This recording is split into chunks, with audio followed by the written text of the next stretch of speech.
Sergent Lessé, bonsoir et bienvenue dans cette nouvelle vidéo du Camps. Aujourd'hui, je me trouve à un vestige assez particulier de guerre, datant de 1914 à 1918. La guerre 14-18, bien évidemment.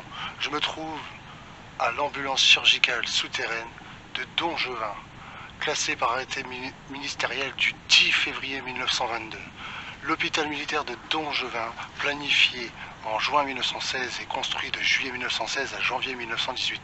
Le complexe comprend au final une salle pour 50 blessés couchés, une salle pour 100 blessés assis, un abri pour officiers blessés, une salle de pansement, une salle de stérilisation, une salle d'opération, une salle de radiographie, une salle de pharmacie, tisanerie, une chambre d'isolement, une chambre mortuaire, un dépôt d'armes, une salle de repos pour infirmiers, un magasin, une cuisine, une chambre pour les chirurgiens, mais également un système de chauffage à eau basse pression, des radiateurs électriques, des circuits de ventilation et d'éclairage alimentés par un groupe électrogène.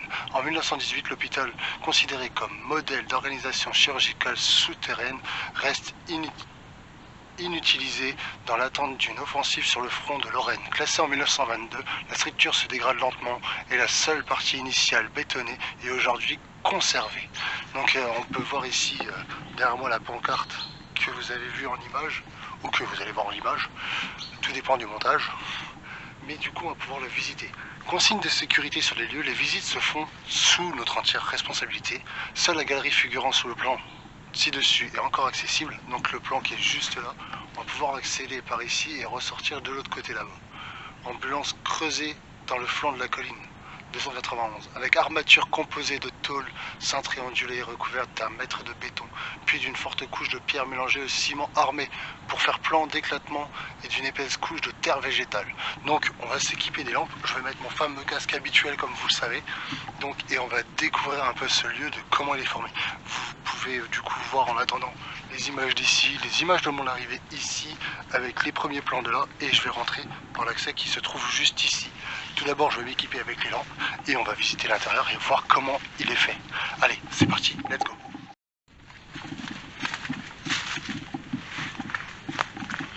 Donc vous êtes actuellement devant moi, on peut voir ici une première entrée avec des pierres et une grande entrée voûtée.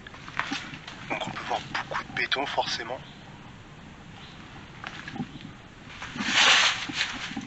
Les feuilles se sont stockées, on peut voir des grandes voûtes. Donc en armature, comme vous avez dit, de tôle. Et on va y accéder, on va faire tout le tour. Déjà c'est très grand, ça a l'air énorme. Donc c'est un grand lieu. J'espère que la qualité sera très bonne pour vous, je vais faire au maximum pour bien filmer.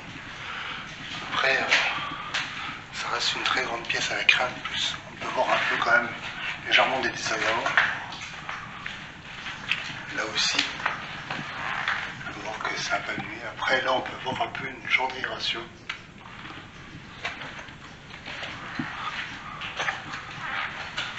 Et là, on retourne encore dans les grandes côtes, qui fait assez sombre.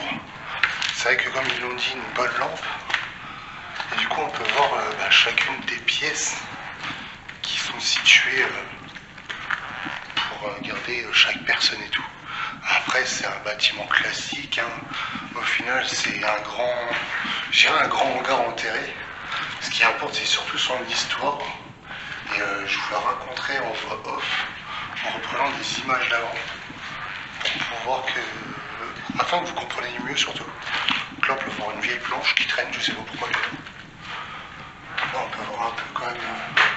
C'est fortement abîmé, on croit là.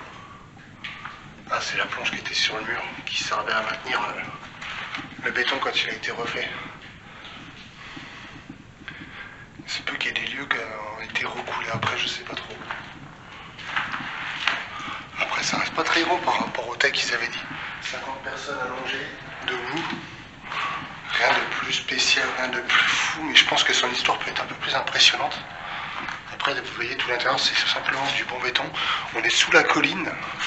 On peut voir des restes là, mais sans plus. Voilà, et là nous ressortons de l'autre côté de la forêt. Donc en fait on est rentré juste derrière là, nous. Et donc c'est enterré. Ça servait à soigner forcément, comme vous l'avez compris, durant la guerre, les blessés. Là on peut voir des anciennes parois de murs. Là encore des bouts. certainement qui servait à protéger. Et ici, dans le temps, certainement, il devait y avoir un arche qui s'est écroulé, ou je sais pas trop, là on peut voir, vous voyez, avec des bouts d'aération. Car nous, on a été là-haut, et vous voyez, c'est ce qu'on comprenait en fait, ça fait un grand U, mais rien de plus spécial, forcément. Du coup, voilà, je me remets en face. Voilà, c'est une visite assez rapide, c'est pas très grand, mais ce qui va importer, c'est surtout son histoire. Et celle-ci, je vais vous la raconter en voix off. Mais surtout, tout d'abord, n'hésitez pas aussi à mettre le pouce en l'air sous la vidéo, à cliquer sur le petit pouce en l'air pour me soutenir. N'hésitez pas à vous abonner à cette chaîne pour voir mes différents contenus d'exploration, que ce soit de l'urbex, des lieux historiques de guerre ou des visites de monuments, peu importe. Enfin voilà. Et nous revoici de l'autre côté du coup, là où tout a commencé au début, avec l'entrée principale, enfin par là où je suis passé moi pour le sens de visite, sur ce site de vestiges de guerre.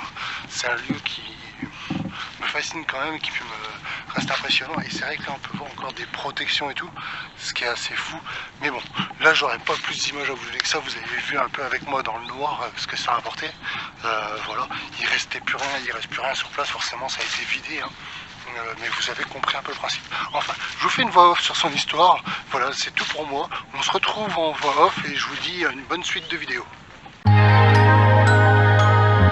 L'hôpital militaire souterrain de Dongevin, dénommé aussi improprement poste de secours dit de Manonvilliers, situé dans la région Lorraine, dans le département de la Meurthe-et-Moselle et dans le canton de Blamont, est un hôpital chirurgical souterrain de la Première Guerre mondiale, construit par l'armée française entre fin 1916 et début 1918.